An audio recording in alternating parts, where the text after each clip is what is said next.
Hello, welcome back to That's Not My Ministry. This is Ebony, and this is day 6 of our financial fast. Now, um, if I look like I do in the last video, it's because it was 2 minutes ago. Don't worry about it. All right, so we are going to go ahead and jump right into this. Let me pull up the fast, and we're going to go to the pledge for day 6, the lesson in the pledge. Okay. So for day 6, it is you can't buy contentment. Be content with what you have. Today I prom the pledge is today I promise I will not complain about anything I have. Amen. All right, so we're gonna go to day 6. All right. Contentment. So the scripture for today is Hebrews 13 and 5. I'm gonna pull that up for you. Here we go. Boom. And this is the New International Version, and it reads as such: Keep your lives free from the love of money and be content with what you have, because God has said, Never will I leave you, nor will I forsake you.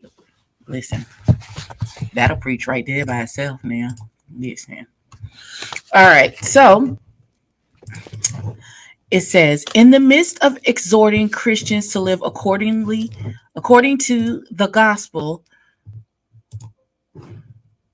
the writer to the writer to the Hebrews actually commands contentment. Just as a contentment is a result of trusting God, it is also the means. Hold on. Let me try this. It's also the means of trusting God. To be discontent is to accuse God of being either unloving or weak. Contentment with our life is therefore as important a virtue as love, hospitality, mercy, or fidelity. Sadly, we live in a culture of discontent. Every day we see an average of 3,500 ads, each trying to convince us that what we have is not good enough. We need something new, something better, and something more fashionable. Desires become hopes, which become wants, which become needs. I've just got to have that new HD TV, widescreen TV. Once the newness wears off, it's time for another new thing, Paul advises Timothy to stay focused on the lasting joy of contentment. But godliness with contentment is great gain, for we brought nothing into the world and we can take nothing out of it. 1 Timothy 6 and 6. So the questions for today is, are you content with what you have? And if not, then why? I am content. I do pretty much stay content with what I have. Like, I replenish the things that I have that I found that I liked. But I am content in my life.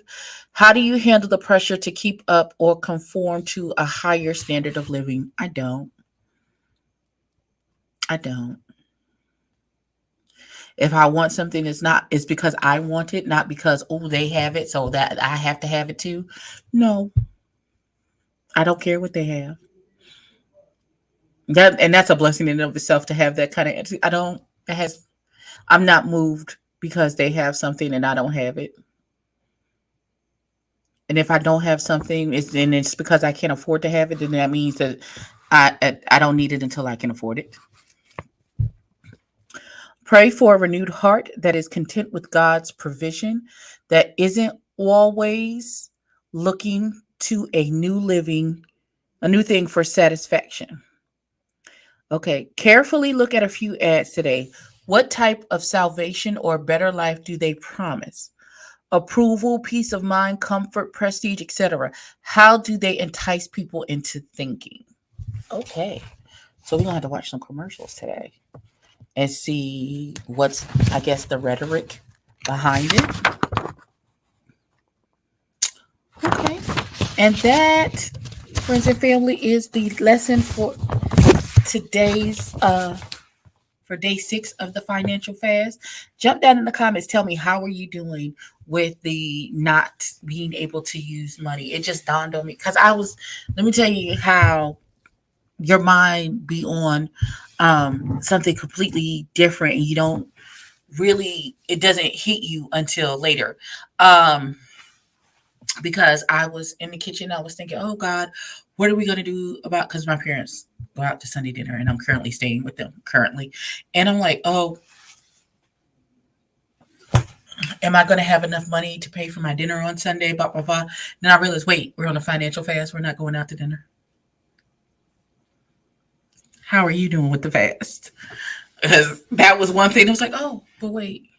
And then I purchased some drinks um, to be delivered. And I was like, oh, does that go against? Well, no, that's considered food and drink. So, it's just training my mind to think the only thing that I've actually purchased is drinks.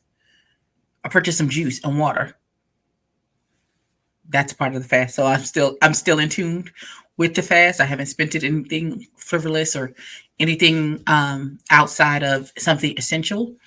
But I that's how I'm doing with the fast. It's just it hitting me at different times. Oh yeah, we're fasting, so I can't do X, Y, and Z. How are you doing with it? Since we're supposed to be accountable one to the other. That's how I'm doing with it. Drop down in the comments and tell me how you're doing.